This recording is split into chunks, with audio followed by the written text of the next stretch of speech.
Well, we've got him back, John Hinderaker. John, tell us about the debates this week. We've seen the latest round of debates for the Republican nomination. Donald Trump didn't show up, but he appears to be the winner despite not having shown up. Tell us about it. What happened?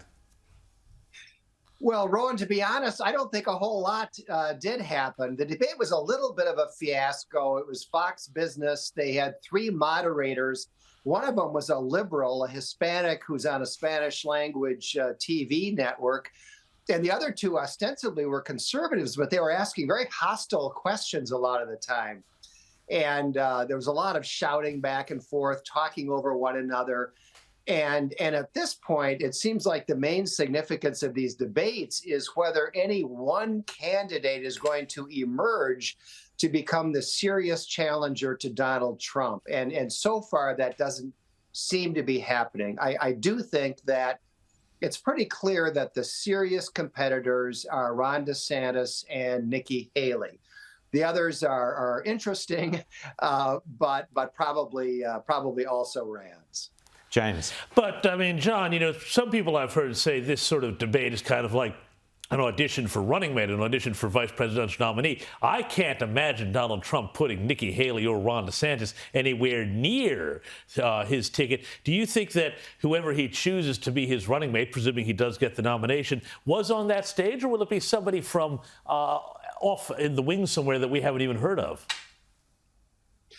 Well, politicians can make up really quickly when their interests are aligned. I don't think, with the exception of Chris Christie, I don't think that anything that these folks have said on the debate stage about Donald Trump is going to preclude there being a vice presidential nominee. I think there are other issues. I think Nikki Haley is an obvious choice if Trump likes her, if Trump feels compatible with her. But I don't know, whether he does or not.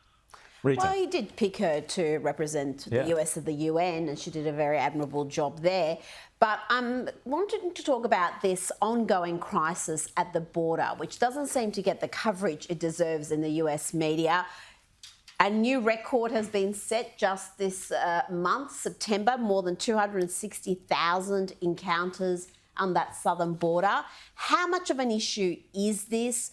We are seeing cities like New York and Chicago also being impacted, but really those border towns are bearing the brunt. And where is the border czar? Where is Kamala Harris? Well, that's a question you could ask about a lot of issues, Rita. Kamala has not done a thing about the border, nor has Joe Biden or anybody else. I'll give you an alarming statistic. We are at the point now where the number of illegal immigrants entering the United States is almost equal to the number of children being born in the United States. I mean, it may soon be the case that most of our increase in population is coming from illegal immigration. It's almost unbelievable. It's a huge issue, and we'll see how it plays out in the 2024 election. Now, just briefly talking about that, Joe Biden, are there moves from the Democrats to maybe replace Joe Biden because he's plummeting in the polls against Donald Trump? What's the latest there, John? It's really hard to say, Rowan. I have been saying for a long time that Biden will not be the Democrats' nominee in 2024. I still think that that's true, but the clock is ticking, and that it's not obvious that anything is going on that's going to lead to his being replaced on the ticket. But, I think legally, the way the Democratic Party rules are set up, the nominee is whoever the Democratic convention nominates. In other words, Joe Biden could pull out any time up to the Democratic convention, which is in late summer of next year, and they could nominate, whoever they vote for. So it's going to be quite a long time before we know for sure whether Biden is in this race or not. But frankly, I just don't believe it. He's too old. He's senile. He doesn't have the stamina. He's losing whatever mental faculties, he once had.